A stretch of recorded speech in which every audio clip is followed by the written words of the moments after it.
PM announces 5 new schemes for armed forces veterans. KL Central to set up centralized monitoring center.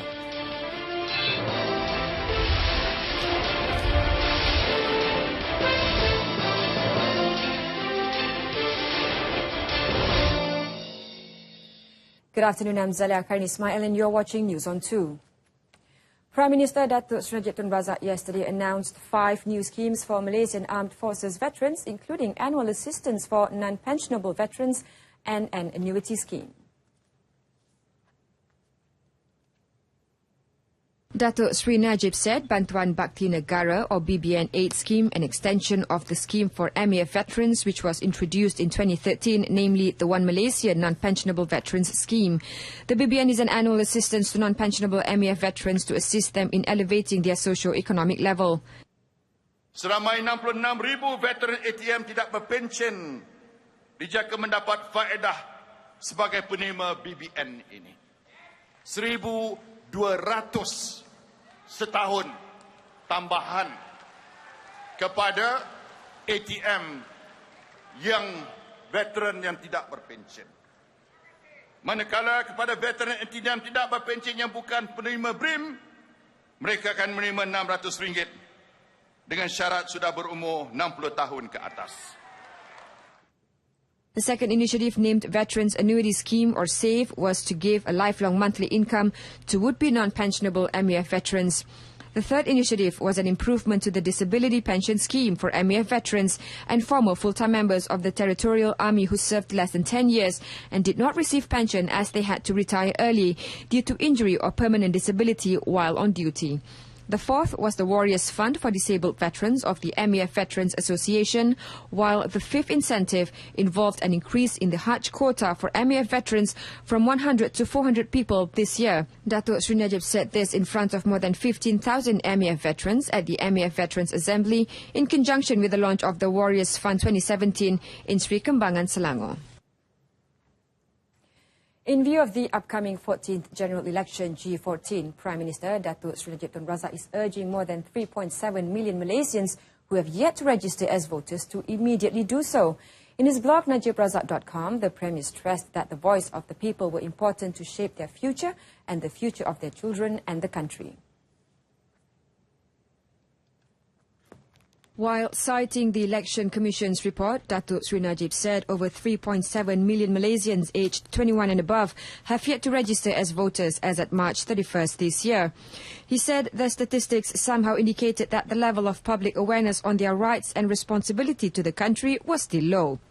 As such, the Prime Minister called upon all the relevant agencies to intensify efforts to explain and to register those who are eligible to vote. The voter turnout at the 13th general election was 84.84%, which was equivalent to 11.2 million voters. Elaborating, Datuk Sri Najib said some people were wrong when they thought that the voter registration process would be troublesome because the whole process will only take less than 5 minutes. Centralized monitoring center to monitor all KL Central operations has been proposed to be created, among others, to improve the security of major public transport hub of the country as a whole. Deputy Prime Minister Datuk Sri Dr. Ahmad Zahid Hamidi said he had instructed the Secretary General of the Ministry of Home Affairs, Datuk Sri Alwi Ibrahim, to submit paper proposals to be presented to the Cabinet. Saya telah minta KSU KDN sebagai pengurusi jawatan kawasan sasaran penting ini untuk mengemukakan kertas cadangan hasil daripada mesyuarat yang mereka akan lakukan dalam tempoh sebulan juga. Datuk Sri Dr. Ahmad was speaking to reporters after a working visit to the station and a test ride on the Mass Rapid Transit MRT from Museum Negara Station to Merdeka Station. The visit, lasting about 2 hours and 30 minutes, was also attended by Inspector General of Police Tan Sri Khalid Abu Bakar and MRCB's Managing Director Tan Sri Muhammad Salim Fatih Din. Datuk Sri Dr. Ahmad Zahid said the move to establish a centre is a long-term measure to increase security in key locations such as KL Central. The federal government will continue to assist Sarawak in its effort to contain the rabies outbreak, which was first detected in Serian district in June. According to Agriculture and Agro-Based Industry Minister Datuk Sri Ahmad Shabrichik, 20 officers from the Veterinary Services Department (VSD) will be deployed to the state to assist the state government. One of the challenges faced by the state is manpower shortage. So, Datuk Sri Ahmad Shabri said his ministry will be sending between 10 and 20 officers from the peninsula to assist the state in eliminating the virus. Kita tahu bahawa pergerakan itu begitu aktif sekali, melibatkan ramai orang, dan saya dapat mendapat pengalaman sendiri kerana di sini tidak ada suatu cara pengawalan sempadan yang begitu formal, tidak ada CIQ, tidak ada tempat immigration dan sebagainya. Jadi saya rasakan perkara ini antara perkara yang perlu diberikan perhatian di masa yang akan datang tanpa menyejaskan aktiviti normal ekonomi antara kedua penduduk di sini. On the setting up of an immune belt along the border with Indonesia, Datuk Sri Ahmad Shabri said there were still some issues that needed to be ironed out between Sarawak and the Kalimantan authorities. He said both parties have yet to establish the areas to set up the belt and the legal aspects surrounding it. Sarawak has received a total of 47,000 doses of vaccines and another 50,000 had been ordered from the World Organization for Animal Health, OIE. Foreign Minister Datuk Sri Anifah Aman has cautioned Parti Warisan Sabah Warisan to not raise the issue of the Philippines' claim over Sabah as a subject to serve its own gutter politics.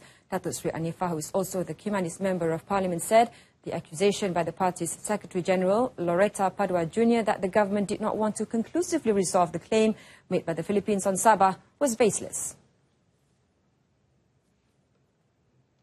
In a statement released by the ministry, Datuk Sri Anifah stressed that Sabah has been recognized by the United Nations and the international community as part of Malaysia since its formation on September 16, 1963.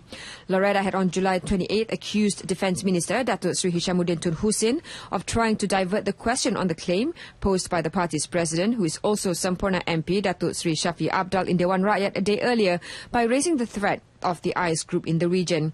Datuk Sri Anifah also said that as an MP for some years, Datuk Sri Shafi was well acquainted with the Malaysian government's position on the issue. Passengers will be able to hop on an MRT train in Woodlands to cross the border to Johor Bahru by December 31st, 2024. The Rapid Transit System RTS link can carry up to 10,000 passengers an hour in each direction between Johor's Bukit Chaga Terminus Station and the Singapore Terminus in Woodlands North, where it will join the upcoming Thomson East Coast Line TEL.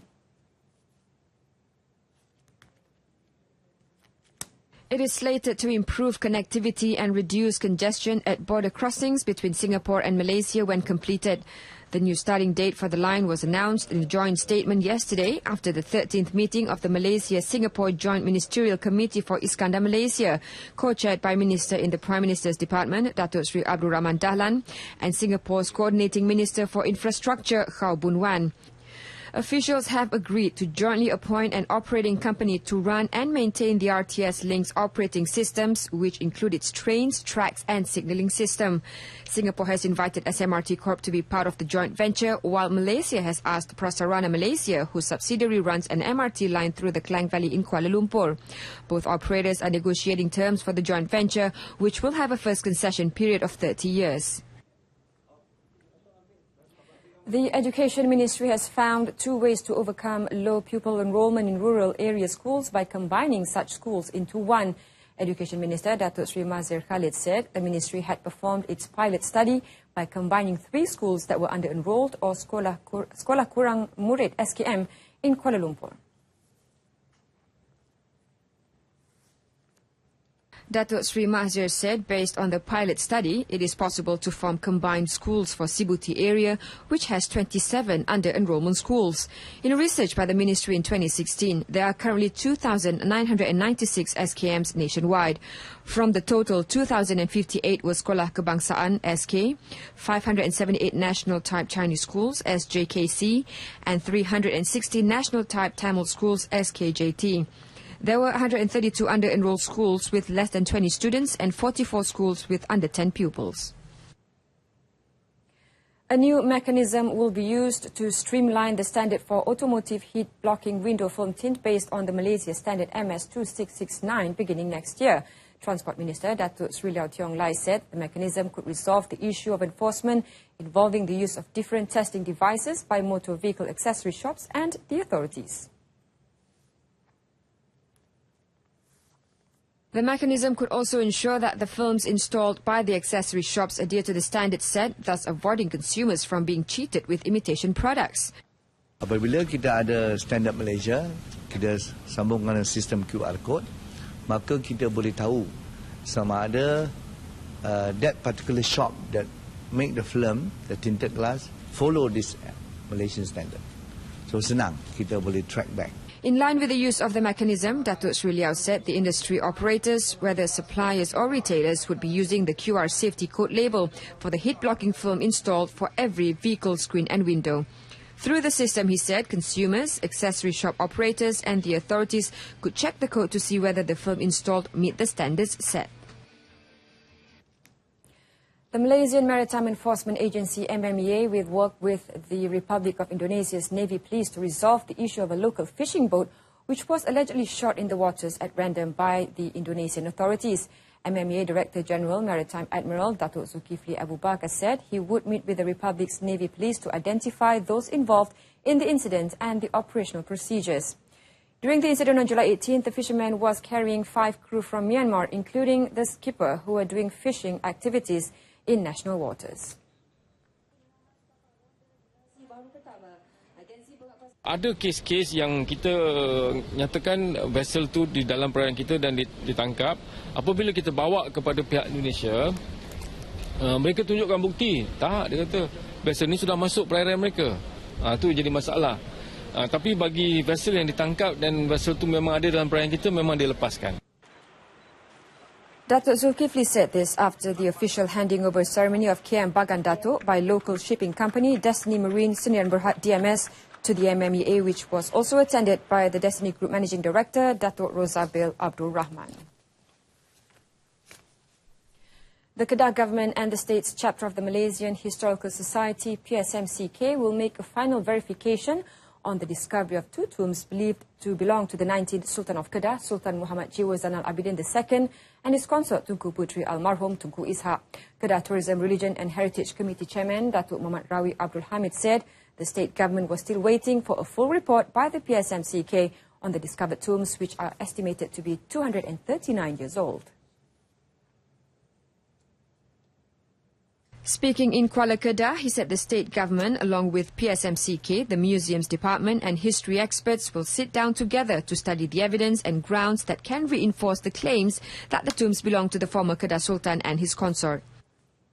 Kita perlu masa sedikit lagi untuk buat pengesahan secara rasmi, dan kalaulah rasmi, kita hendaklah menjaga makam tersebut dan diangkat dengan secara rasminya dan dimuliakan sesuai dengan kedudukan beliau yang kita cukup maklum bahawa Sultan Mak Jiwa ini adalah Sultan yang membuka Bandar Al-Ustar. On March 23rd, PSMCK claimed to have discovered a 330-year-old tomb believed to belong to the 16th Sultan of Kedah, Sultan Ataullah Muhammad Shah. Also found in the area were 9 other tombs. The discovery came about a month after the discovery of the tomb of the 14th Kedah Sultan, Sultan Muhyiddin Mansur Shah in Kampung Cegah, Mukim Jerang, Tunjang. And still ahead, Pharma records sale of 6.91 million ringgit from My Best Buy program.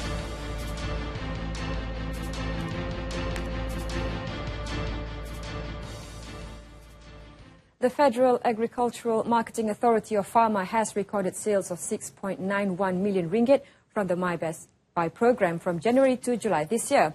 Pharma Director General Dato' Ahmad Ishak said the total amount of sales from the program since it was launched in 2014 now stood at 26.21 million ringgit. Dato' Ahmad said the value of agro-based products traded during the program was also projected to increase by 4 million ringgit compared to 8 million ringgit last year. This is mainly due to the increase in the number of locations selected to promote Pharma's 3 main products, namely fruits, vegetables and local ulam.